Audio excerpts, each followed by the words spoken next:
नमस्कार दोस्तों, आप सभी का स्वागत है बैंकर्स कीड़ा में। तो आज का टॉपिक है 7th नंबर का, जो कि है fundamental of cost accounting with focus on budgeting.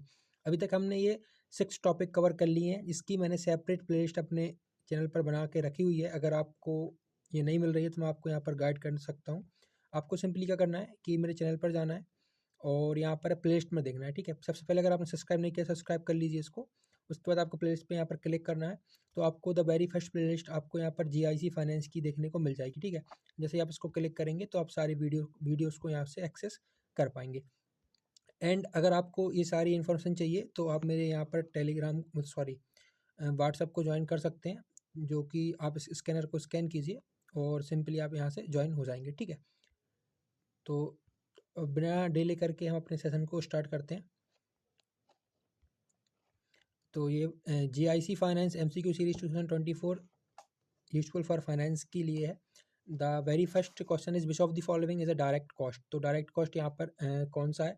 देखिए, फैक्ट्री रेंट एक इनडायरेक्ट कॉस्ट है। सुपरवाइजर सैलरी भी हमारा एक एक्सपेंस है और ये भी इनडायरेक्ट एक्सपेंस में आता है। Raw material is a direct cost, बाकी office supplies is a indirect cost, ठीक है। अब now we have a overhead cost are also known as indirect cost, ठीक है। इनडायरेक्ट कॉस्ट मैं आपको बता दूं, यहाँ पर तीन टाइप्स के ओवर सबसे पहले यहाँ पर 2 टाइप्स के ओवरहेड्स होते हैं। एक डायरेक्ट ओवरहेड्स, एक इनडायरेक्ट ओवरहेड्स, ठीक है। डायरेक्ट में भी यहाँ पर 3 टाइप्स होते हैं, एक मटेरियल, लेबर और फैक्ट्री ओवरहेड्स, ठीक है। और इनडायरेक्ट में भी ये सेम होते हैं, indirect material overheads, indirect labour overheads and indirect factory overheads, ठीक है। तो ओवरहेड्स 2 टाइप्स के होते हैं and further they are in divided in 3 types. Prime cost is calculated as, तो prime cost direct materials plus direct labour is known as a prime cost, ठीक है।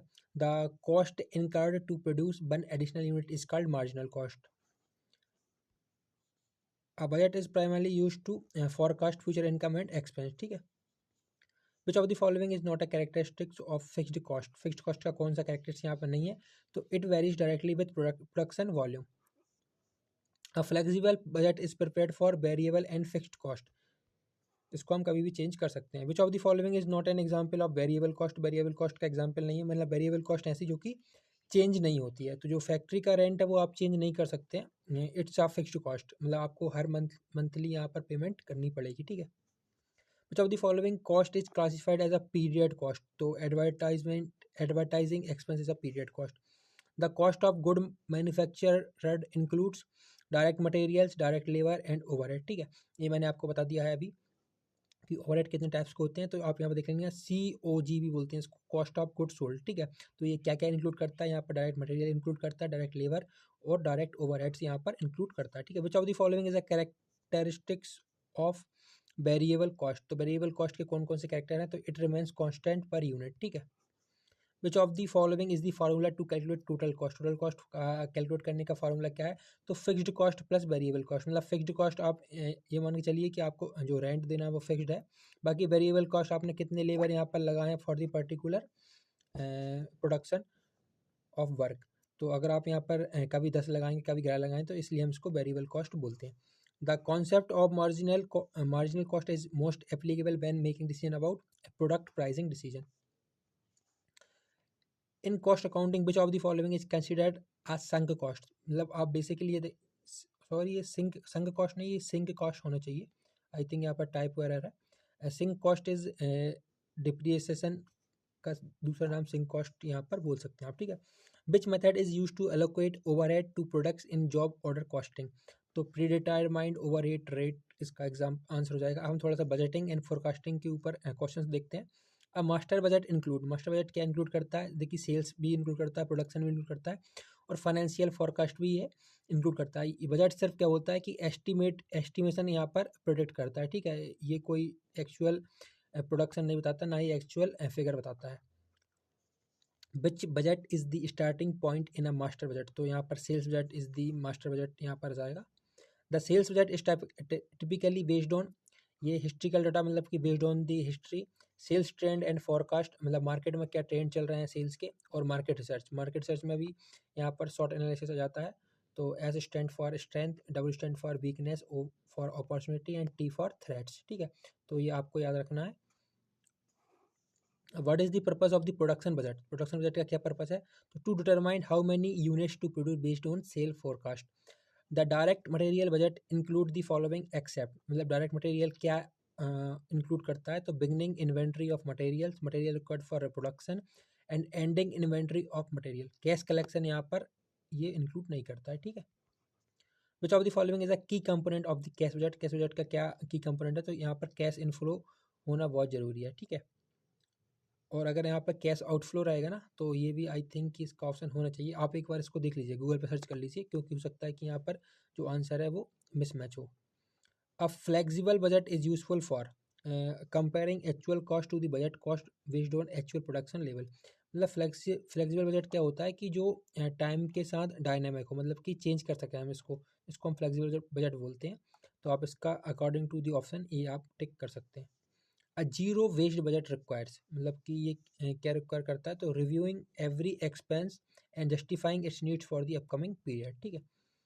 In a static budget which of the following remain unchanged? So the activity level is remain unchanged. Which type of budget is based on the expected level of activity during a specific period? तो flexible budget इसका answer हो जाएगा। The operating budget include all the following except, तो operating budget क्या क्या include करता है? यहाँ पर सेल्स भी इंक्लूड करता है, कैश भी करता है, और प्रोडक्शन भी करता है, एक्सेप्ट कैपिटल को छोड़ के, ठीक है। Which of the following is not type typically include in a financial budget? तो डायरेक्ट लेबर यहाँ पर फाइनेंशियल बजट में इंक्लूड नहीं होता है। अब the budgeted balance sheet is useful because it indicate the fun. देखिए बैलेंस शीट का आपके पास कोई भी क्वेश्चन आए, मोस्ट प्रोबेबली यहाँ पर 99% चांसेस है कि ऑप्शन में आपका financial position of the business यहाँ पर शो होगा ही। तो आपको आंख बंद करके फाइनेंशियल पोजीशन वाला आंसर ही टेक करना है, ठीक है। What is the main purpose of variance analysis in budgeting? तो to compare actual performance against budgeted performance, मतलब कि यहाँ पर एक स्टैंडर्ड परफॉर्मेंस सेट कर देते हैं फाइनेंशियल ईयर स्टार्ट होने से पहले। तो आपकी कंपनी कैसा परफॉर्म की, तो मतलब उसका मतलब है एक्चुअल परफॉर्मेंस और जो स्टैंडर्ड यहाँ पर सेट किए गए थे, इन दोनों में डिफरेंस कितना है, इसको वेरिएंस एनालिसिस बोलते हैं। विच of the following is the formula for calculating a variance in cost accounting?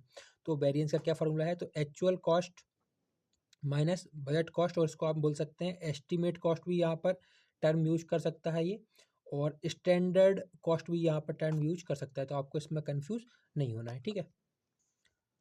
अब एडवांस बजटिंग कॉन्सेप्ट पे थोड़े से क्वेश्चन करेंगे। विच of the following is an example of rolling budget? तो रोलिंग बजट कौन सा एग्जांपल है? तो a budget that is updated quarterly, मतलब कि रोलिंग बजट आएगा तो आप ये क्वार्टरली अपडेट होता है, ठीक है।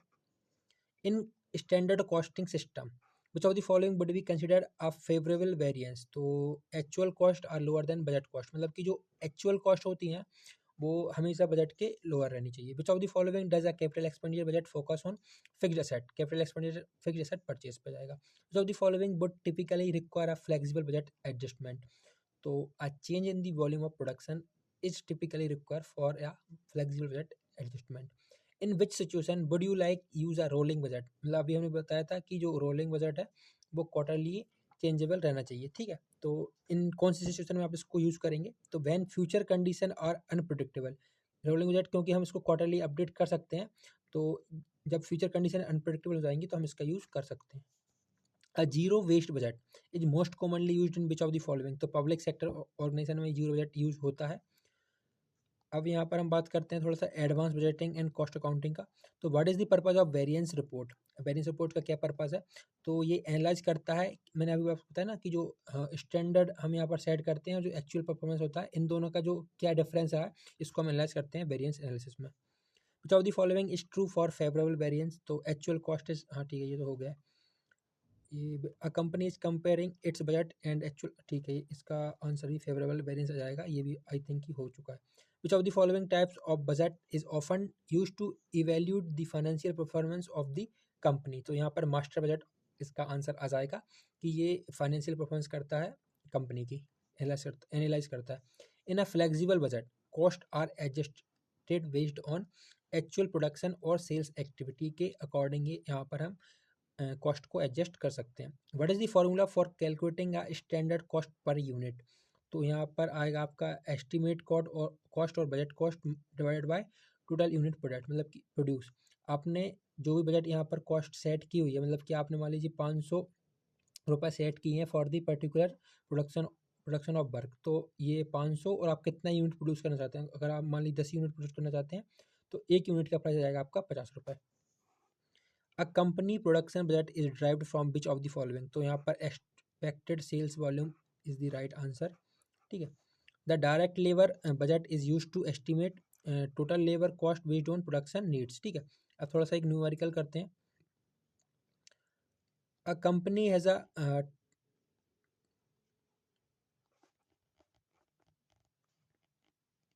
a company has a target profit of 10,000 if fixed cost are 50,000 and variable cost per unit are 5 and each unit is sold for 15, तो how many unit must be sold to achieve the total target। तो इसके लिए आपको पहले यहाँ पर जो formula requirement है इसको आपको यहाँ पर रिवाइज करना पड़ेगा। तो फॉर्मूला क्या है कि जो रिक्वायर्ड यूनिट्स है ना उनका fixed cost plus target profit आपको लेना पड़ेगा, उसके बाद डिवाइड करना पड़ेगा कंट्रीब्यूशन। ठीक है। कंट्रीब्यूशन का फार्मूला हम इसको सी से डिनोट करते हैं और कंट्रीब्यूशन का फार्मूला है cells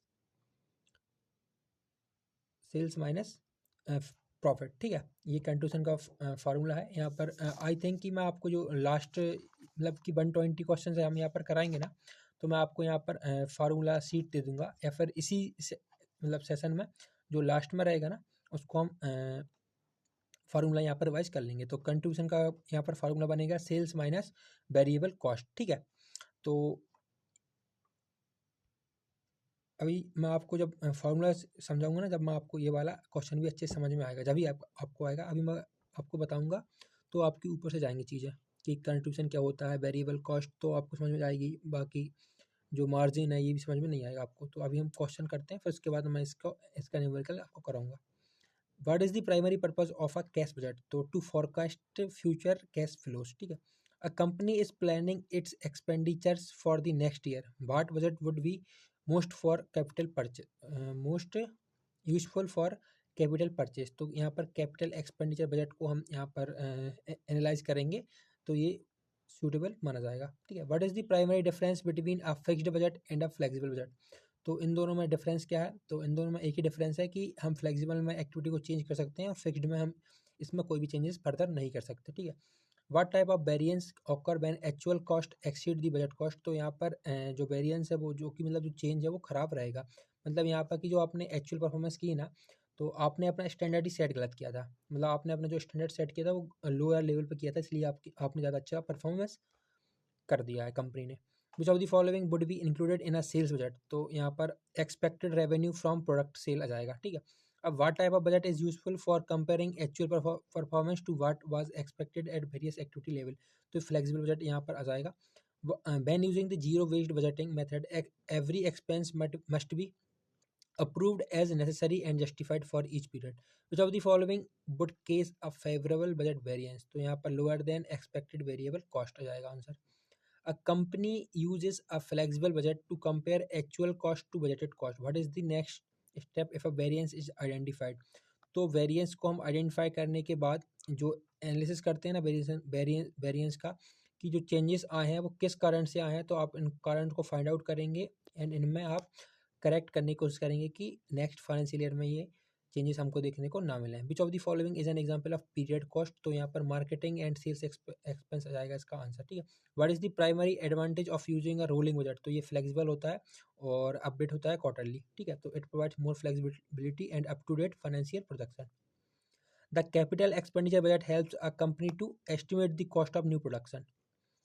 which of the following is an example of unfixed cost, तो अनफिक्स्ड कॉस्ट का क्या एग्जांपल है, तो यहाँ पर जाएगा cost of raw materials used in production, मतलब कि हमको नहीं मालूम ना कि रॉ मटेरियल कितनी कॉस्ट होगी, तो ये अनफिक्स्ड कॉस्ट है, मतलब कि आप जितना यूनिट प्रोड्यूस करेंगे उस हिसाब से आपका रॉ मटेरियल यहाँ पर यूज़ होगा। In which scenario is zero based budgeting most useful, तो कौन से सिनेरियो में ये यूजफुल रहेगा, तो वह company experience significant changes in cost structure. Which of the following types, देखिए यहाँ पे हमने अभी दो टर्म पढ़ी हैं, एक पढ़ी है हमने जीरो बजट, ठीक है, और एक पढ़ी है रोलिंग बजट। रोलिंग बजट वो होते हैं जो फ्लेक्सिबल होते हैं और उनको हम अपडेट कर सकते हैं क्वार्टरली। जीरो बजट क्या होता है आप मुझे कमेंट सेक्शन में बताइए। हालांकि हमने इसकी जो ऊपर क्वेश्चंस निकल गए हैं इनके बारे में चर्चा की हुई है कि जीरो बजट क्या होता है, फिर भी आप मुझे कमेंट बताइए कि क्या होता है, इससे आपको रिकॉल करने में आसानी होगी, ठीक है। Which of the following type of cost would a flexible budget adjust for variable cost, यहाँ पर आ जाएगा, ठीक है। तो यहाँ पर 60 क्वेश्चन डन होते हैं। अब फर्दर हम 60 क्वेश्चन देखेंगे on the topic of cost accounting. तो which of the following is classified as an indirect cost, तो इनडायरेक्ट कॉस्ट क्या होती है, तो factory overhead is a indirect cost. But is the formula of calculating the cost of goods sold, इसको हम COGS बोलते हैं। तो उसका फॉर्मूला क्या है, तो बिगिनिंग इन्वेंट्री, मतलब कि बिगिनिंग इन्वेंट्री को आप यहाँ पर ओपनिंग स्टॉक भी बोल सकते हैं, plus purchase minus closing stock, ठीक है। इसको अगर मैं फर्दर करूँ तो opening stock minus sorry plus purchase minus closing stock, ठीक है। What is the type of cost is associated with the management of a company and cannot be traced directly to a specific product, तो ये indirect cost इसका answer हो जाएगा। In cost accounting a fixed cost ऐसी cost होती है जो कि अनचेंज रहती है फॉर द फाइनेंशियल ईयर और for the long period of time. A company's total cost is the sum of fixed, देखिए यहाँ पर TC मतलब कि total cost is equal to fixed plus variable cost, okay. तो the following is an example of direct labour cost, तो यहाँ पर आप देख लीजिए, सेल्स कमीशन तो यहाँ पर लेबर का नहीं आया, डिप्रिसिएशन भी नहीं आएगा, असेंबली वर्कर्स इन वेजेस का यहाँ पर डायरेक्ट संबंध रखता है, ठीक है। Which of the following is a non manufacturing cost, तो administrative expense non manufacturing cost में आ जाएगा, ठीक है, क्योंकि ये आएगा हमारा फैक्ट्री ओवरहेड्स में। Which cost remains the same in total but decrease per unit as production increase, तो यहाँ पर फिक्स्ड कॉस्ट सेम रहती है बट डिक्रीज होती जाती है अगर हम पर यूनिट प्रोडक्शन यहाँ पर बढ़ा दें तो, क्योंकि देखिए फैक्ट्री रहती है, फैक्ट्री का रेंट आप 10,000 देंगे, अब आप इसमें 100 यूनिट प्रोड्यूस करें, मतलब कि 100 गुड्स बनाएं, या फिर आप इसमें 1000 गुड्स बनाएं, आपका जो फिक्स्ड कॉस्ट है वो तो सेम ही रहेगा, ठीक है।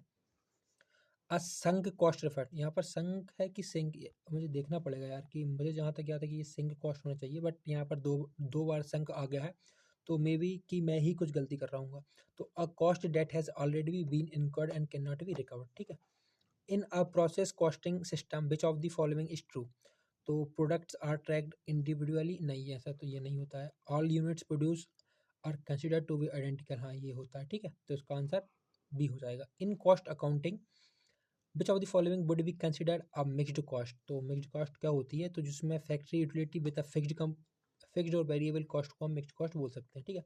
The contribution margin ratio is defined as, तो बेसिकली ये कंट्रीब्यूशन का फार्मूला पूछ रहा है, तो कंट्रीब्यूशन का जो फार्मूला रहेगा वो जो भी इसकी मार्जिन रहेंगे डिवाइड बाय इसका हम सेल्स कर देंगे, ठीक है, मतलब कि सेलिंग प्राइस ही बोल सकते हैं उसको। Which of the following is not as component of prime cost, तो प्राइम कॉस्ट का कंपोनेंट क्या नहीं रहता है, तो फैक्ट्री ओवरहेड्स यहाँ पर प्राइम कॉस्ट का कंट्रीब्यूशन कंपोनेंट नहीं रहता है। आप मुझे यहाँ पर प्राइम कॉस्ट का फार्मूला कमेंट बॉक्स में बताइए, ठीक है, कि प्राइम कॉस्ट का क्या फार्मूला होता है। The break even point is defined as the level of sales at which, तो यहाँ पर जब total sale equal to total cost होता है तो आपको ब्रेक इवन देखने को मिल सकता है। और अगर हम ब्रेक इवन के फार्मूला की बात करें, तो ब्रेक इवन का जो फार्मूला होता है वो टोटल कॉस्ट इसका जो टोटल सेल्स तो होता ही है, बाकी अगर आप इसका आउटपुट की इन रिस्पेक्ट ऑफ अगर आउटपुट देखें तो जो इसका फार्मूला निकल के आता है वो फिक्स्ड कॉस्ट, यहाँ पर FC बोल सकते हैं हम इसको, कि फिक्स्ड कॉस्ट डिवाइडेड बाय यहाँ पर कंट्रीब्यूशन आएगा। कंट्रीब्यूशन मैंने आपको बता दिया कि सेल्स माइनस वेरिएबल कॉस्ट होता है, ठीक है। अब which of the following is a fixed cost in cost accounting, तो डिप्रिसिएशन ऑन फैक्ट्री मशीनरी यहाँ पर फिक्स्ड कॉस्ट आ जाएगा, क्योंकि देखिए कमीशन भी यहाँ पर कोई फिक्स नहीं रहता, कितनी सेल्स होगी उसके ऊपर कमीशन देना पड़ेगा। फैक्ट्री यूटिलिटीज़ का भी फिक्स्ड कॉस्ट, यहाँ पर यूटिलिटी की बात की, अगर आप फैक्ट्री रेंट वगैरह की बात करते या फिर फैक्ट्री रेंट की बात करते तो यहाँ पर फिर यही आंसर होता, ठीक है। The first step in preparing a master budget is to create sales budget, ठीक है। Which of the following is not a characteristics of a flexible budget, तो यहाँ पर जो रिकैलकुलेट एक्टिविटी नहीं कर सकते हैं, बाकी फ्लेक्सिबल तो ये तो हम कभी भी चेंज कर सकते हैं इसको। अब capital expenditure budget is most likely use to estimate long term investment in property plant and equipment. Which of the following would typically be part of an operating budget, तो ये ऑल ऑफ दी हो जाएगा, मतलब कि इसको marketing budget, research and development budget और depreciation budget ये सब इसके पार्ट हो जाएंगे, ठीक है। Which type of budget would adjust based on actual levels of activity such as production sales, तो फ्लेक्सिबल बजट इसका आंसर हो जाएगा। In a budgeted income statement the primary focus is on net income, ठीक है। देखिए business के लिए हमेशा इनकम ही इंपॉर्टेंट होती है। चाहे इन लाइफ हो और इन थ्योरी हो। Which of the following budget is prepared after the sales budget in the master budget process. तो सेल्स देखिए यहाँ पर सेल्स बजट, फर्स्ट बजट सबसे पहले आप सेल्स बजट को यहाँ पर मेक करेंगे। इसके बाद आपको प्रोडक्शन बजट को यहाँ पर बनाना पड़ेगा, ठीक है, कि आप कितना प्रोड्यूस करेंगे। What is the purpose of a direct material budget. तो ये कैलकुलेट करता है कि कितना रॉ मटेरियल परचेज करना चाहिए, मतलब कितना रॉ मटेरियल हमको for the financial year purchase करना पड़ेगा। विच of the following is typically included in cash budget. तो यहाँ पर कैश रिसिप्ट इसका राइट आंसर हो जाएगा। Which of the following would not typically appear in a capital expenditure budget. तो जो एडवर्ट, आई थिंक ये तो रिपीट हो गया है। What is the main object of zero based budgeting approach. तो to justify all expense regardless of prior budget, ठीक है। जो the following is an advantage of rolling budget. तो ये फ्लेक्सिबल रहता है और कभी भी मतलब इसको हम क्वार्टरली अपडेट कर सकते हैं, ठीक है। A favourable variance occurs when, ठीक है, इसको हम लोअर प्रोडक्शन कॉस्ट हो जाएगा। A company has budgeted sales price of 20 per unit and variable cost of 12 per unit, ठीक है। If it sales 5000 unit, what is the contribution margin, ठीक है। तो बेसिकली ये हमसे कंट्रीब्यूशन निकालने को बोल रहा है। तो कंट्रीब्यूशन का जो सेल, अभी मैंने आपको फार्मूला बताया था फर्स्ट में, कि जो इसको कंट्रीब्यूशन का फार्मूला होता है ये सेल्स माइनस वेरिएबल कॉस्ट होता है। तो यहाँ पर आप देख सकते हैं कि सेल्स माइनस वेरिएबल कॉस्ट हमने यहाँ पर करेंगे। तो सेलिंग प्राइस हमको 20 दी हुई है और वेरिएबल कॉस्ट हमको हमारा 12 दिया हुआ है। तो ये हमारा यहाँ पर निकल के आएगा 8 रुपये, ठीक है, अगर हम इसको माइनस करेंगे। और इंटू हमको करना है जो यूनिट सोल्ड हमने की हैं, ठीक है। तो मतलब हमने यहाँ पर 5000 यूनिट सोल्ड की हैं, तो इसका आंसर हो जाएगा 40,000। आपको सिंपली देखिए, कुछ नहीं कीजिए, अगर आपसे लर्न नहीं हो रहा है ना, तो आप सी को लिखिए। C means contribution. तो कंट्रीब्यूशन हमने सेल्स की, उसमें से हमने वेरिएबल कॉस्ट को माइनस कर दिया, ठीक है। तो इसका ये फार्मूला बन जाएगा। Which of the following is a primary purpose of variance analysis in budgeting. तो बजटिंग का प्राइमरी पर्पस क्या है। तो ये इवेल्यूट करता है और एस्टिमेट करता है आपकी एक्चुअल और एस्टिमेट कॉस्ट को। विच of the following is a limitation of fixed budget. तो इसकी लिमिटेशन क्या है कि ये चेंज नहीं हो सकता है। A company is considering using a standard costing system, what is the first step. तो उसको अपने स्टैंडर्ड को सेट करना पड़ेगा और इसी के according for the financial year work करना पड़ेगा, ठीक है। मतलब कि एक टारगेट सेट करके उस टारगेट को अचीव करने की कोशिश करनी पड़ेगी। Which type of budget includes projection for sales, production and expense. तो मास्टर बजट यहाँ पर जाएगा। मास्टर बजट इंक्लूड करता है projection for sales, production and expense को, ठीक है। अब the variance between actual cost and standard cost is called cost variance, ठीक है। The sales budget typically starts with the forecasted sales volume. Which of the following true about a static budget. तो static budget क्या होता है, तो it remains fixed. Static budget is also known as fixed budget, ठीक है, ये change नहीं हो सकता। The main purpose of production budget is to estimate the number of units to be produced based on sales forecast. What is the formula for calculating the break even points in units, ठीक है। तो सबसे पहले तो मैं आपको बता दूं कि ब्रेक इवन पॉइंट होता क्या है, ठीक है। तो आपने मान लीजिए कोई प्रोडक्शन किया और उसको सेल्स की, तो जो आपकी प्रोडक्शन करने में जो कॉस्ट आई, मतलब कि आप यहाँ पे बोल सकते हैं कि आपकी लागत आई, और जो आपने सेल्स की, मतलब जो आपने प्रॉफिट किया, तो जो कॉस्ट, अगर आप मान लीजिए आपने आपकी कॉस्ट आई थी 50 रुपीज़ और आपने सेल्स की और इसमें भी आपने प्रॉफिट किया 50 रुपीज़, तो 50-50 यहाँ पर ब्रेक इवन पॉइंट को डिनोट करेगा, जिसमें कि जो आपने टोटल सेल्स और टोटल प्रॉफिट को, सॉरी, टोटल सेल्स और टोटल जो एक्सपेंस यहाँ पर सेम रहते हैं, ठीक है। तो जो उसका फार्मूला, इसके दो फार्मूला हैं ब्रेक इवन पॉइंट के, इन रिस्पेक्ट ऑफ आउटपुट और इन रिस्पेक्ट फॉर सेल्स, ठीक है। अब which of the following is disadvantage of a zero based budgeting approach. तो it is a time consuming and requires significant efforts. What is the contribution margin ratio. तो contribution margin ratio क्या है, तो simply it's a contribution means, यहाँ पर जाएगा आपका sales minus variable cost divided by sales per unit, ठीक है, sales per unit. Which of the following is true about a flexible budget. तो ये तो मतलब चेंजेबल रहता है। Which of the following is an example of period cost. तो advertising expense is a example of period cost. The cost of good manufactured is calculated by adding direct material, direct labor and factory overhead, ठीक है। What is the primary focus of a sales budget. Sales budget का primary focus क्या है, तो ये estimating करता है future sales revenue को। The cash budget is primarily use to forecast cash inflow and cash outflow. Which of the following is not a reason why company use budget. तो to limit the amount of resource available for spending. देखिए budget का बहुत सारे use हैं कि ये plan करता है और कंट्रोल करता है फाइनेंशियल रिसोर्सेज को. ये कंपनी की परफॉर्मेंस को इवेल्यूट करता है और ये हेल्प करता है डिसीजन मेकिंग में for the credibility and accountability. A company's flexible budget would adjust for changes in volume of production or sales. Which of the following is typically included in a direct labor budget? तो जो labour से संबंधित होंगे, labour hours, labour time, labour production, तो ये सब direct labour budget में आ जाएंगे. ठीक है. Budget variance occurs when actual performance differs from the estimated performance or the standard performance or the budgeted performance. What is the primary purpose of cost volume profit, CPV? ठीक है. यहाँ पर CVV analysis आ गया. अभी आपको PV ratio भी देखने को मिलेगा. तो इन सब के फॉर्मूले आपको लर्न होने चाहिए जब भी आप इन सब क्वेश्चन से डील कर सकते हैं. ठीक है. तो ये इसका आंसर हो जाएगा to product profitability based on different levels of sales and cost. Which type, ठीक है ये तो हो गया. Which of the following not be included in production budget. तो यहाँ पर मार्केटिंग एक्सपेंस इंक्लूड नहीं हो जाता. अब a company expect sales revenue. यहाँ पर कंपनी जो एक्सपेक्ट कर रही है, मतलब कि प्रॉफिट एक्सपेक्ट कर रही है 50.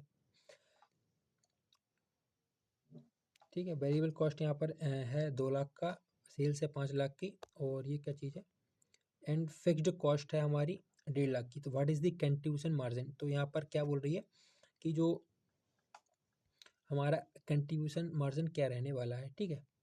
तो यहाँ पर हम देखते हैं कंट्रीब्यूशन का जो फार्मूला है वो मैंने आपको बताया था कि sales revenue minus variable cost. तो हमारे पास सेल्स कितनी हुई है, तो ये हुई है हमारी 5 लाख हुई है, और वेरिएबल कॉस्ट हमारी 2 लाख है. ठीक है. तो 5 लाख माइनस 2 लाख करेंगे तो 3 लाख आ जाएगा इसका, और जो फिक्स्ड कॉस्ट है वो हमारी 1.5 लाख है. तो आई थिंक यहाँ पर कुछ एरर है. हाँ एक मिनट. ठीक है. इसमें कंट्रीब्यूशन पूछा गया है ना, तो कंट्रीब्यूशन का जो फार्मूला है सिंपली हम इसमें अपन डिनोट करेंगे सेल्स माइनस वेरिएबल कॉस्ट. ठीक है. तो इसका जो आंसर बनेगा 5 लाख माइनस 2 लाख इसको टू 3 लाख बनेगा. ये आई थिंक की एरर है. 3,50,000 इसने लिख दिया है. ठीक है.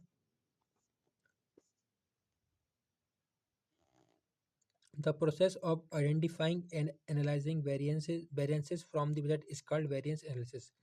In a manufacturing company, which of the following would be fixed cost? The factory rent is the fixed cost and it is related to the manufacturing. ठीक है.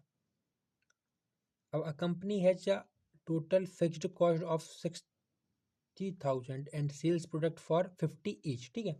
If the variable cost per unit is 30, how many units must be sold to break even. ठीक है. ऐसा question आपसे पूछ सकता है कि एक जो कंपनी है उसकी फिक्स्ड कॉस्ट 60,000 है और ये प्रोडक्ट को सेल करता है 50 ईच, मतलब कि एक प्रोडक्ट इसका 50 रुपये का है, और जो वेरिएबल कॉस्ट है वो 30 रुपये की है. तो जो ब्रेक इवन है उसको आप बताइए. तो ब्रेक इवन का मैंने आपको बताया था कि जो फिक्स्ड कॉस्ट है divided by contribution margin per unit. तो यहाँ पर आएगा फिक्स्ड कॉस्ट हमारी कितनी है यहाँ पर, एक मिनट.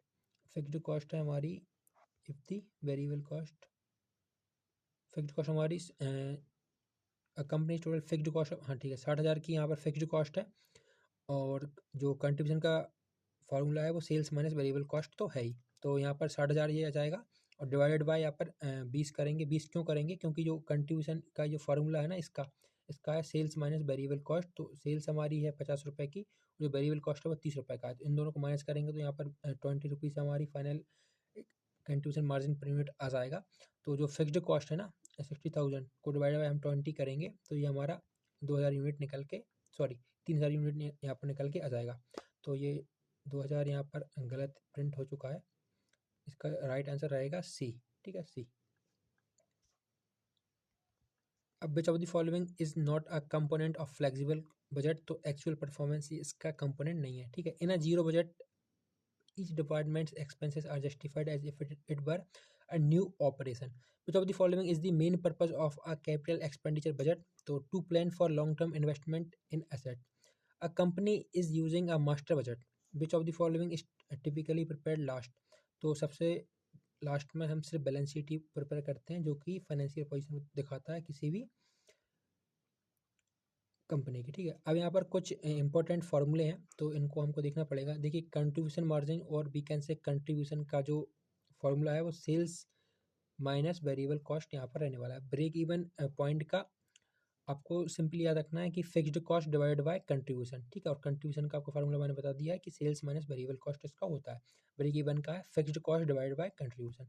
अब ब्रेक इवन पॉइंट ये अगर यूनिट में पूछेगा तो ये करना है आपको, और अगर सेल्स में पूछेगा, ठीक है, ब्रेक इवन अगर आपको सेल्स में पूछेगा तो आपको ऐसा करना पड़ेगा, fixed cost divided by contribution margin ratio. और कंट्रीब्यूशन मार्जिन रेशियो आपको कैसा निकालना पड़ेगा, तो इसके लिए एक इसके लिए भी फर्दर फार्मूला है कि fixed cost into selling price divided by contribution, ठीक है।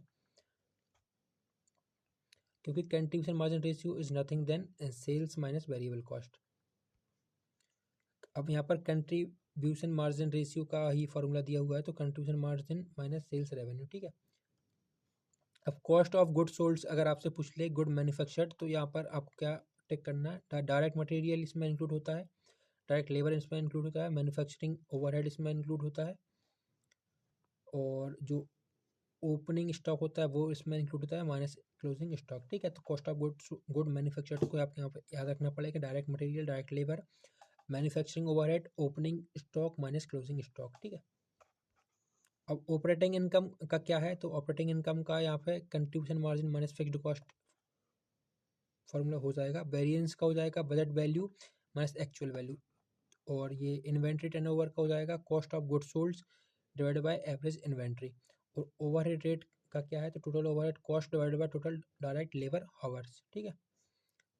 ठीक है, इतना ही है। बाकी ये न्यूमेरिकल प्रॉब्लम्स मैं आपके लिए लेके आया था, बट अभी मेरा ये कराने का मन नहीं है। अगर आपको देखना है तो आप सिंपली देख सकते हैं, मैंने आपको फार्मूले दे दिए हैं, क्योंकि ये वीडियो की लेंथ बहुत लंबी होने वाली है।